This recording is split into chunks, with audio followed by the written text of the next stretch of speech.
Shalom Bapak Ibu Saudara-saudari yang dikasihi oleh Tuhan Yesus Kristus. Pagi hari ini Jumat 4 April 2025, saya Pendeta Daniel Selan bersama istri saya Ibu Eliska secara bergantian mengajak Bapak Ibu Saudara-saudari untuk mengikuti renungan harian yang dikeluarkan oleh Sinode Gereja Kristen Ekumene di Indonesia dengan berpedoman pada pola pembacaan Alkitab 4M. Mari kita awali renungan kita pagi hari ini dengan berdoa. Mari kita berdoa. Allah Bapa di dalam kerajaan surga yang kami puji dan kami permuliakan dalam Kristus Yesus Tuhan kami. Pagi hari ini kami sebelum beraktivitas kami mau merenungkan firman-Mu. Kami mohon Tuhan menolong kami supaya firman Tuhan kami terima di hati kami renungkan, kami lakukan dan kami membagikannya kepada sesama kami. Di dalam dan demi nama Yesus Kristus kami berdoa. Amin. Bapak Ibu, saudara-saudari yang dikasihi oleh Tuhan, bacaan dan renungan firman Tuhan pagi hari ini terambil dari 2 Korintus pasal 5 ayat 20 bagian B dengan tema Berilah dirimu didamaikan dengan Allah. 2 Korintus 5 ayat 20b, demikian bunyi firman Tuhan. Dalam nama Kristus kami meminta kepadamu, berilah dirimu didamaikan dengan Allah. Amin. Bapak Ibu, untuk merenungkan firman Tuhan pagi hari ini, mari kita memulai dengan pertanyaan berikut ini. Apa yang Paulus minta kepada jemaat Korintus dalam ayat ini? Yang diminta oleh Rasul Paulus kepada jemaat di Korintus dalam ayat ini ialah berilah dirimu didamaikan dengan Allah. Paulus bukan meminta umatnya untuk berdamai, melainkan meminta mereka untuk mau didamaikan. Di sini Rasul Paulus memilih bentuk verbal untuk kata didamaikan.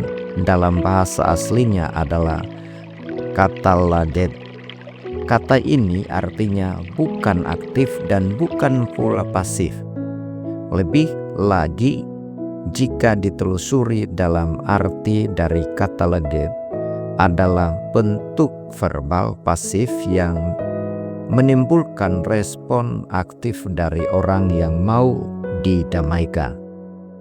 Kalau kita baca beberapa surat Rasul Paulus, salah satunya surat pribadi yang ditunjukkan kepada Filemon, di mana hubungannya dengan Onesimus yang sudah retak. Maka hadirlah Rasul Paulus sebagai perantara untuk mendamaikan mereka. Kalau disederhanakan di dalam surat ini, kita bisa melihat bahwa dibangunnya sebuah teologi rekonsiliasi. Kita sudah tahu bahwa manusia berada dalam hubungan yang sudah rusak. Manusia memerlukan pemulihan hubungan itu. Manusia tidak bisa memulihkan hubungannya sendiri dengan Allah.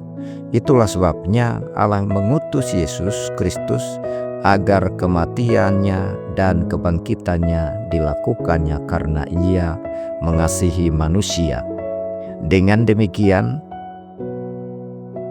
terbukanya hubungan baru secara vertikal dengan Allah dan horizontal dengan sesama manusia.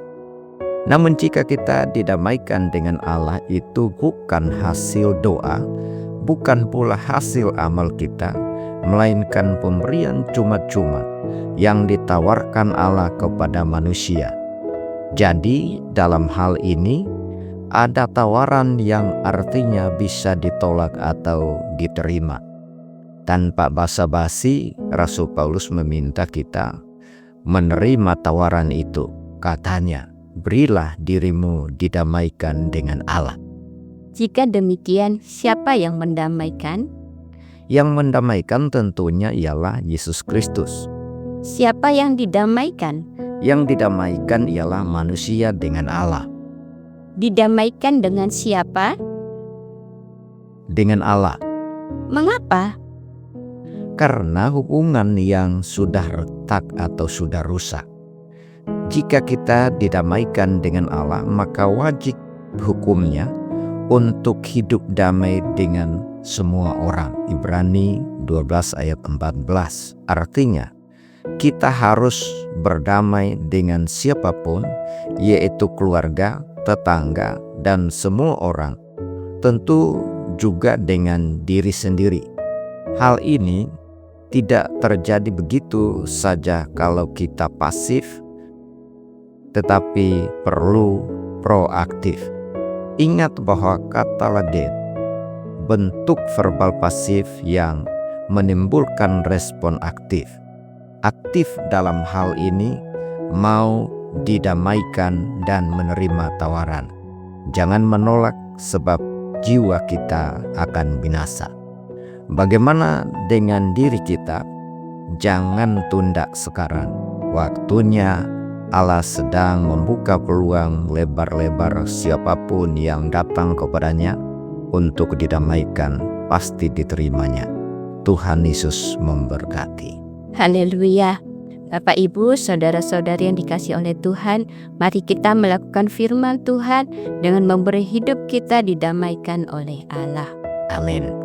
Demikian renungan firman Tuhan pagi hari ini.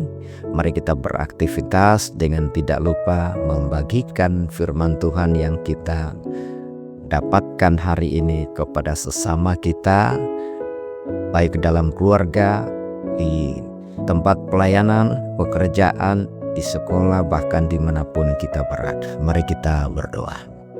Bapa, terima kasih, kami bersyukur untuk firman Tuhan pagi hari ini yang mengingatkan kami agar kami memberi diri kami didamaikan oleh Allah. Karena itu kami bersyukur dan kami mohon pertolongan Tuhan supaya kami sanggup melakukan firman Tuhan dan membagikannya kepada sesama kami hari ini. Di dalam dan demi nama Yesus Kristus kami berdoa. Amin.